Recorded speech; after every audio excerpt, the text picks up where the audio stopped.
Il est 20 h à Brazzaville au Congo, c'est la même heure à Libreville au Gabon. L'heure est à votre journal. Voici les titres. Le gouvernement de la République vient de subir un léger réaménagement. C'est le Premier ministre Julien Kogue-Bekale qui a rendu public les différents réaménagements intervenus ce jour au sein de son équipe. La relation sage-femme, femme enceinte au cœur de notre dossier santé, souvent taxée de méchante, voire même de très dure, la sage-femme reste néanmoins un maillon essentiel dans le suivi de la grossesse. Enfin, après la réception provisoire du chantier de la route Port-Gentil-Omboué, le gouverneur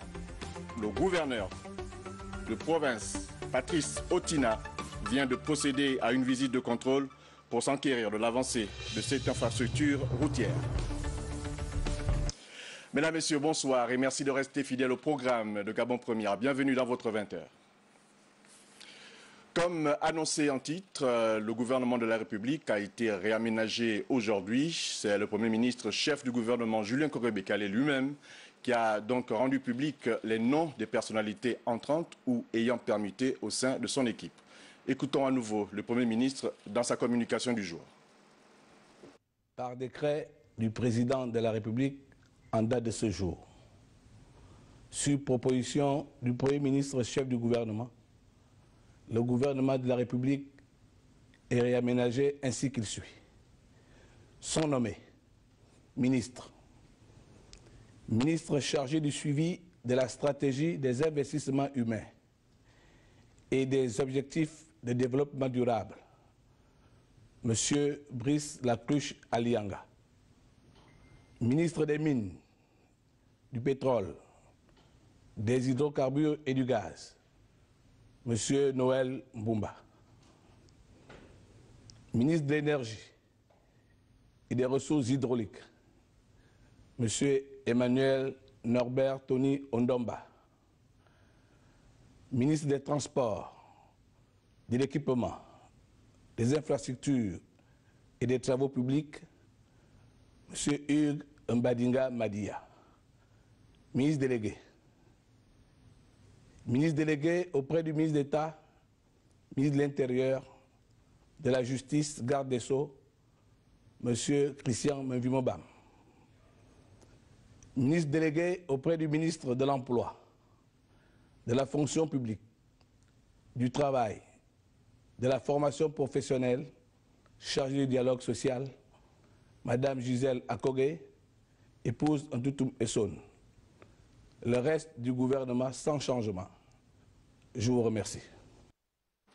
Retour en direct sur le plateau de Gabon Première et avec moi, Martial Tchibinda, bonsoir. Bonsoir Yves Samuel. Alors, Martial, un gouvernement remanié contre toute attente, dans lequel on note un jeu de chaises musicales, il faut le dire, un retour, puis une entrée et non des moindres.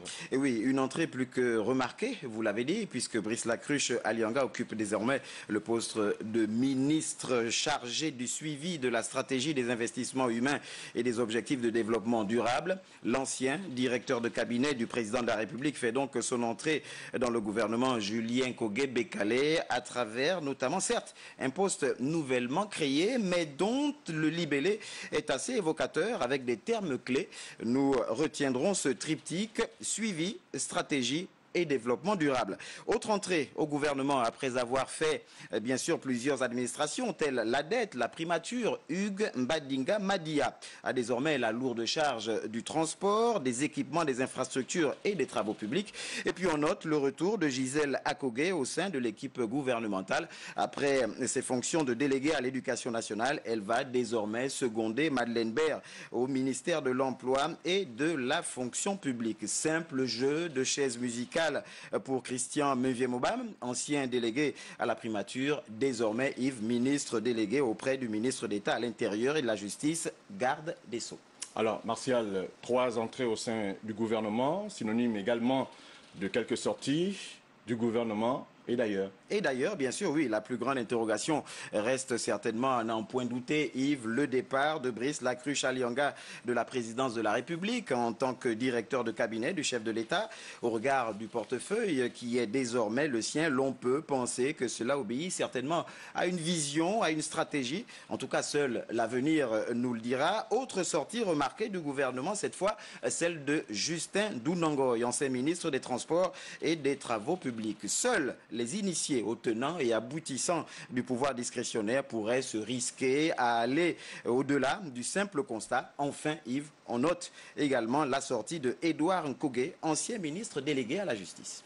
Martial Tuminda, ce remaniement, il faut le dire, au sortir d'un conseil des ministres, suscite tout de même des interrogations. Il aura surpris plus d'un Gabonais. Et c'est le moins que l'on puisse dire, Yves Islem Bitumba, si le saut du pouvoir discrétionnaire du chef de l'État ne peut que nous amener à des spéculations, il semble néanmoins qu'au regard des faits, on retrouverait là le Ali Bongo Ondimba de 2009 qui, au regard d'une vision, la sienne, cherche et recherche les personnes à même de mener à bien sa vision, bien sûr. Et pour ce faire, chacun doit mettre à profit le temps de confiance qui lui aura été accordé. Martial, merci. Merci à vous, Yves.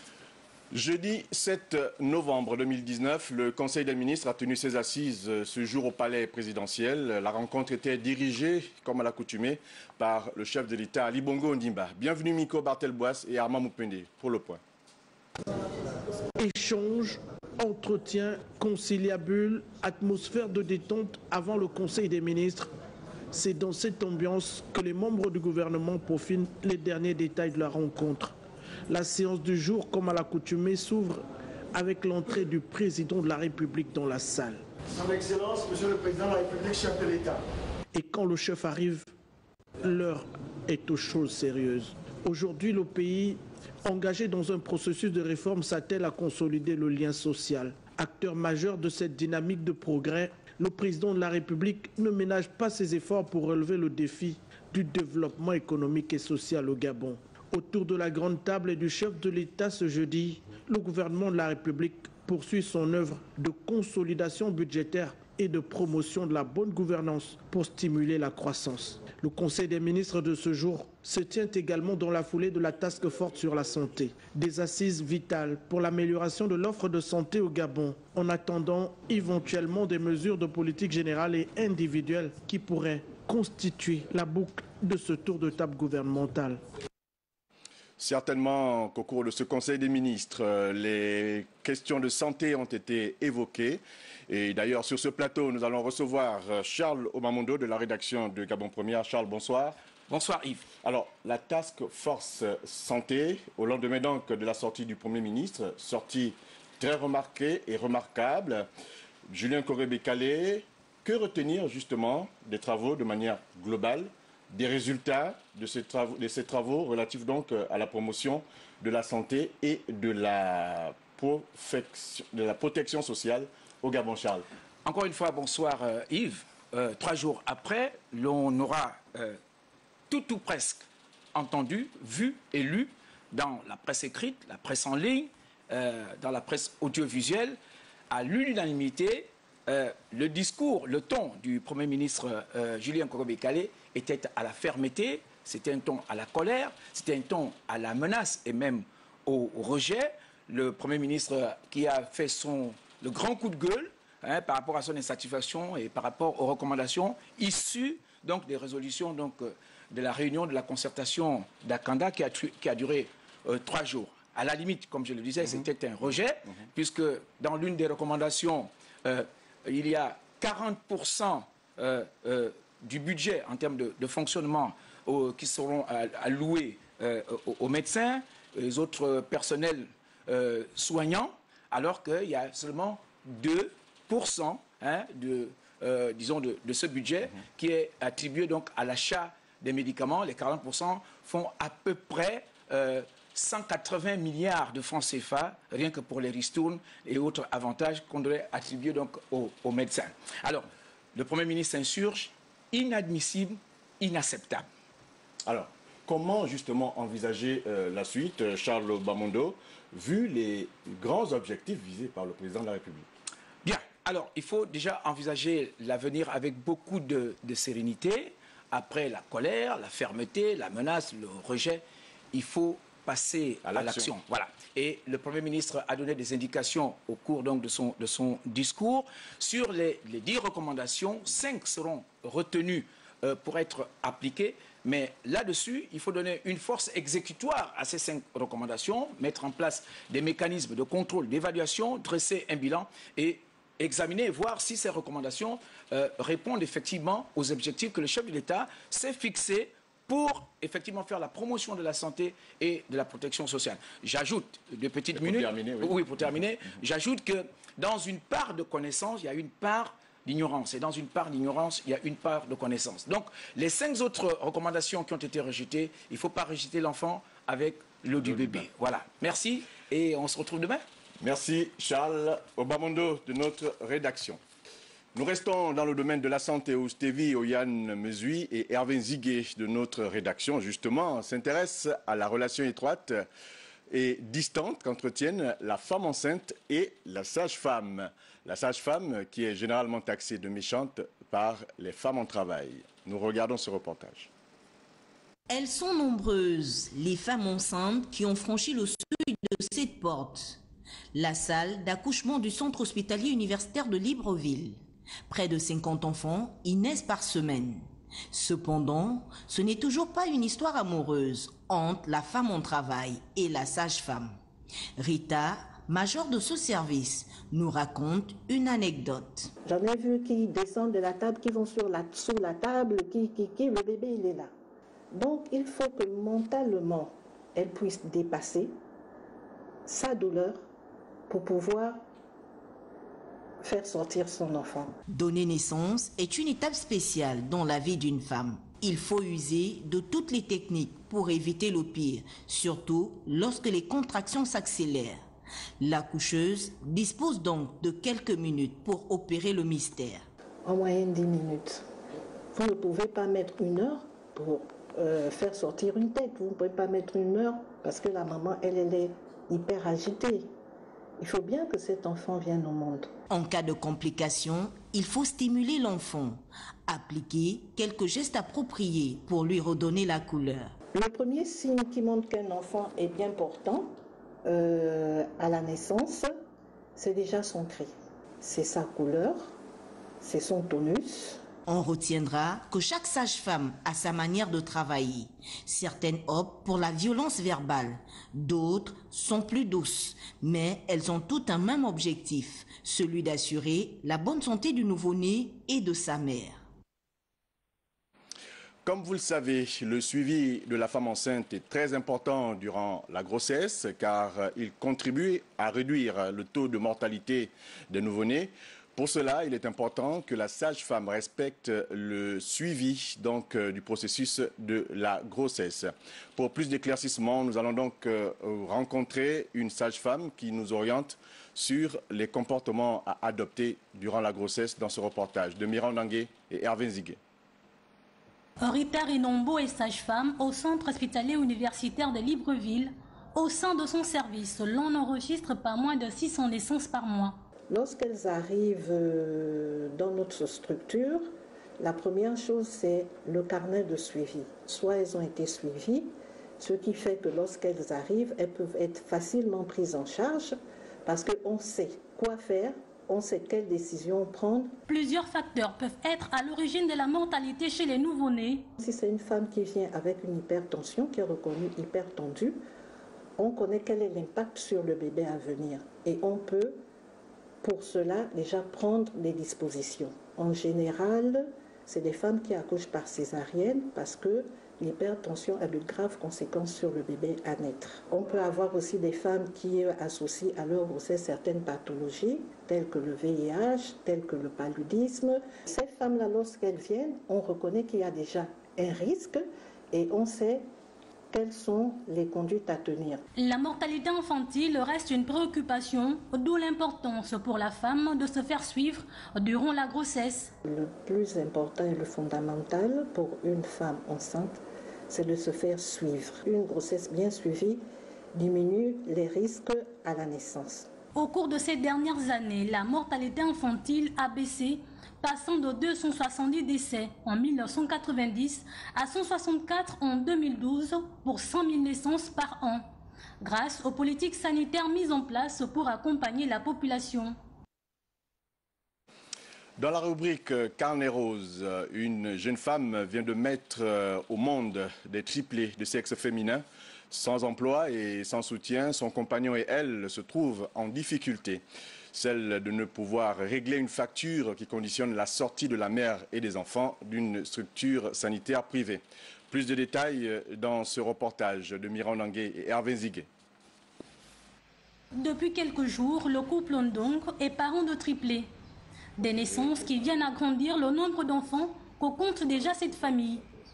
Pour des raisons financières, la mère ainsi que les enfants ne peuvent regagner le domicile familial. C'est un lundi 4 de la semaine.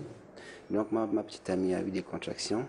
Nous sommes dirigés à la structure la plus proche, c'est-à-dire ici d'ailleurs, c'est ici qu'elle faisait les soins. Donc on va l'amener à l'hôpital du Général. On n'a pas eu le temps avec le trafic, donc nous sommes arrêtés ici. Mais à l'origine de cet exploit, une sage-femme qui avait suivi Isabelle et Camou durant sa grossesse. Mais je me suis occupé moi-même des 3 accouchements avec mes stagiaires et les autres sages-femmes qui sont avec moi. Donc on a pu réaliser 7 accouchements multiples de 3 enfants, toutes les 3 nés par voie basse à l'écart de 12 minutes. La famille sollicite une aide financière afin de contribuer à la sortie des nouveau-nés. La facture s'élève depuis le Pro 5 à 582 000. Donc c'est pour cette raison que je sollicite une aide à tous les niveaux, que ce soit une aide sociale, une aide financière à tous les niveaux, et que cela touche aussi aux autorités compétentes. À l'annonce d'un tel événement, le gouvernement, selon certains spécialistes, devrait venir en aide à ce jeune couple pour encourager la nativité dans ce pays qui compte près de 2 millions d'habitants. Suite au mouvement d'humeur initié hier par le syndicat des acteurs du commerce au Gabon à Libreville, d'ailleurs c'était à Libreville, et après avoir mis de l'eau dans leur vin, les tenanciers des petits commerces ont décidé de rouvrir boutique après des négociations entamées ce jour. Maggie Zhang et Bertin Osaga ont fait le constat pour nous. Sur le terrain, la mairie de Libreville affirme par la non-reconnaissance de la parafiscalité illégale qui fait que leurs agents, à travers l'inspection générale municipale, passent tout leur temps chez les opérateurs économiques. Motif, leur prélever des amendes qui n'ont pas forcément lieu d'être en dehors des taxes. On a tous les papiers, patente, agrément, taxes municipales, même les papiers de 3 mois, tout ça. On a ça ici. Quand ils arrivent, ce n'est pas les papiers là qu'ils regardent maintenant. Il nous existe de payer certains montants, quelque chose qu'on n'arrive pas à payer. Il est désormais demandé aux boutiquiers de payer une nouvelle taxe. Il peut arriver là 150 000, 200 000, quelque chose qu'on ne gagne même pas ça par mois. Mais quand il vient avec leurs gilets là, tu vois, c'est les gilets de la mairie, non? Des fois, il vient nombreux, il vient avec les vitesses pour agresser même les gens. Des tenanciers, des commerces de Libreville ne comprennent plus rien de cette nouvelle taxe municipale qu'exige la mairie de Libreville. Encore faudrait-il que ces commerçants soient en règle, sinon, s'ils refusent de se conformer, les agents municipaux scellent la boutique. La fermeture des boutiques et petits commerces aura causé plusieurs désagréments hier auprès des populations librevilloises. Les multiples taxes seraient à l'origine de ce mouvement, occasion pour la rédaction de Gabon Première de poser un regard sur les véritables causes de ce qui s'apparente aujourd'hui à un langage de sourds entre les deux parties. Le regard de Lariska Lormamengi sur la question. Depuis quelques jours, le torchon brûle entre la municipalité de Libreville et les commerçants. Ces derniers reprochent à l'hôtel de ville trop de taxes, des abus, des violences verbales, voire physiques, le racket.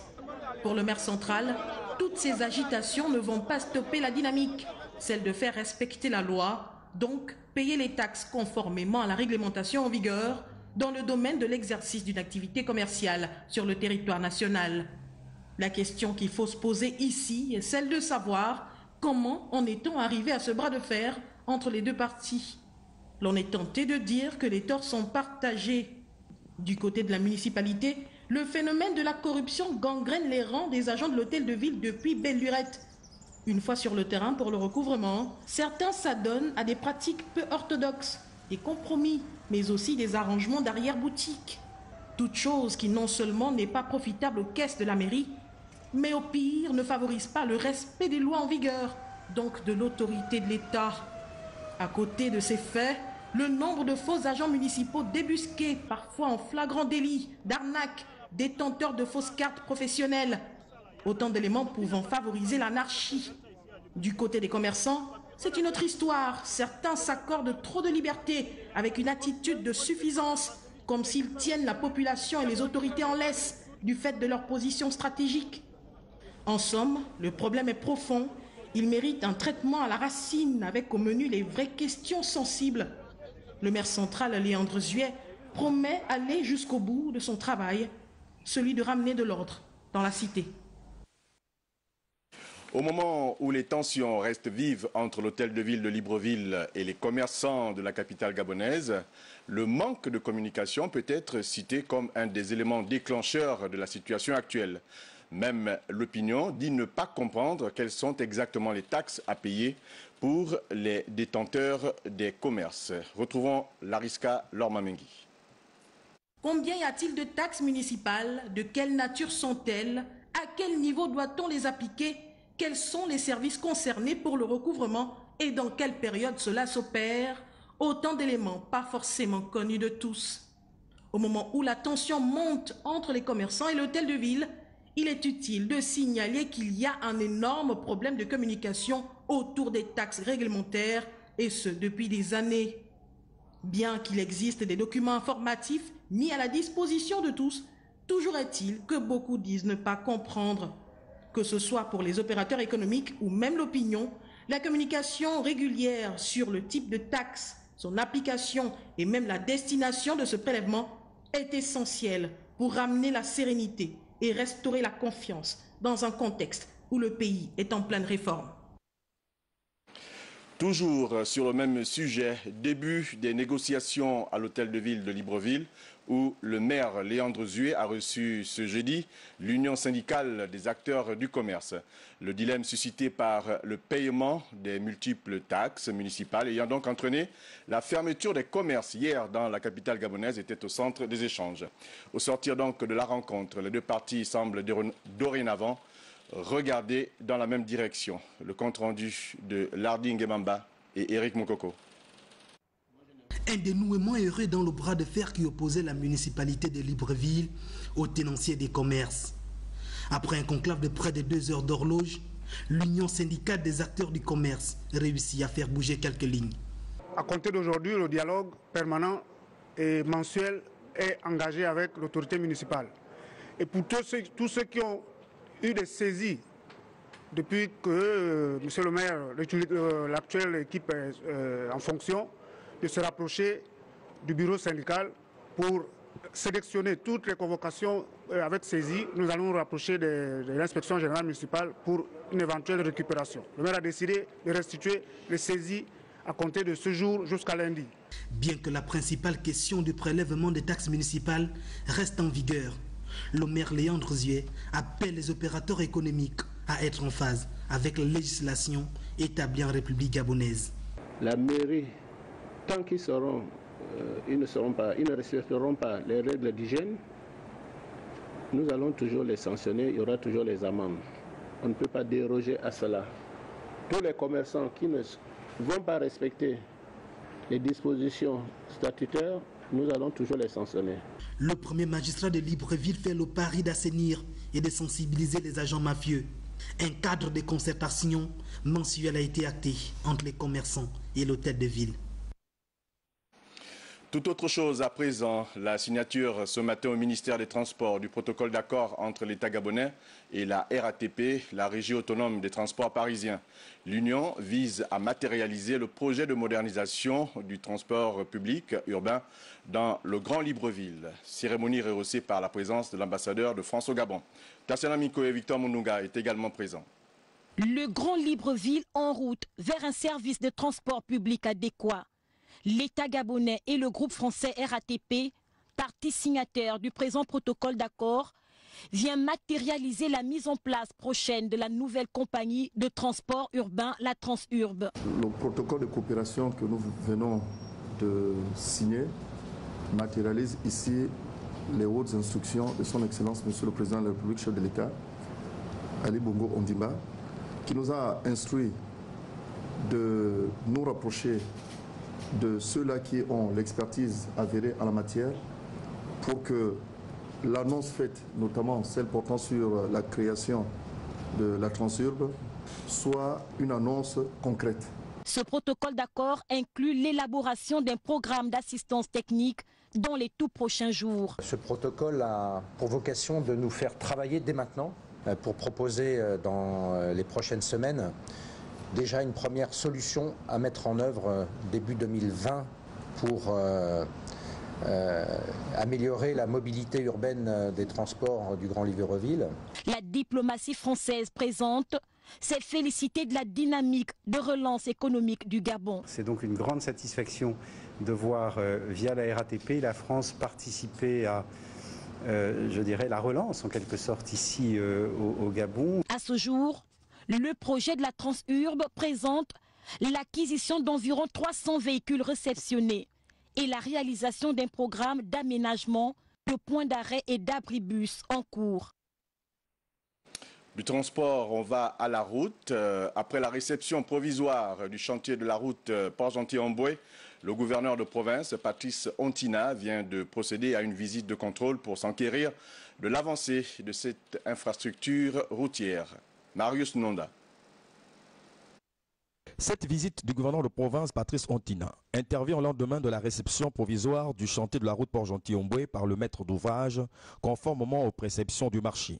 Accompagné des responsables provinciaux des ministères techniques, proches collaborateurs, l'autorité provinciale aura parcouru les 95 km de linéaire jusqu'à la commune d'Omboué où il aura été reçu par le préfet et l'ensemble de l'administration des Timboué. En parlant de réception provisoire, de quoi s'agit-il? Il s'agit tout simplement de la constatation que les travaux sont achevés, ce qui met un terme au délai d'exécution. Il ne s'agit donc pas de l'inauguration. Il ne s'agit pas de l'inauguration, je tiens vraiment à insister là-dessus. C'est l'occasion pour moi de féliciter l'entreprise adjudicataire, CRPC, pour le respect des délais contractuels et pour le savoir-faire et surtout pour la collaboration avec l'administration. Désenclaver la province de Goma-Maritime et la rattacher au reste du pays, la promesse du chef de l'État est désormais une réalité. C'est donc une infrastructure magnifique qui va permettre le désenclavement de la province de Goma-Maritime et contribuer à l'essor économique du Gabon. C'est donc la consécration de l'engagement de M. le Président de la République, chef d'État, son Excellence Ali Bongo Ondimba, contenant le plan stratégique Gabon émergent qui vise le développement économique du Gabon et partant le bien-être de nos populations. En attendant la livraison définitive de cette route, les quelques usagers qui l'empruntent peuvent se satisfaire de la qualité de l'ouvrage routier moderne. Également dans votre 20h, l'ouverture d'une nouvelle ligne par la Sogatra, la Société gabonaise de transport en partenariat avec la CNSS, la Caisse nationale de sécurité sociale. Le lancement officiel de la ligne Okolassi-Libreville dans la province de l'Estuaire s'est effectué au cours d'une cérémonie à laquelle prenaient part le chef de cabinet du Premier ministre empêché et des autorités municipales du département du Komomanda. Le reportage porte la griffe de Guy Ndongobian et Prestine Goeman. La Société gabonaise de transport et la Caisse nationale de sécurité sociale en partenariat pour une ligne de transport exclusive entre Okolassi-Ville et Libreville. C'est un soulagement, ça nous permettra facilement, au lieu de rester là debout à attendre les bus qui ne viennent pas à temps, au moins avec le Sogatra, ce sera facile. Et ça nous permettra d'être sur Libreville rapidement.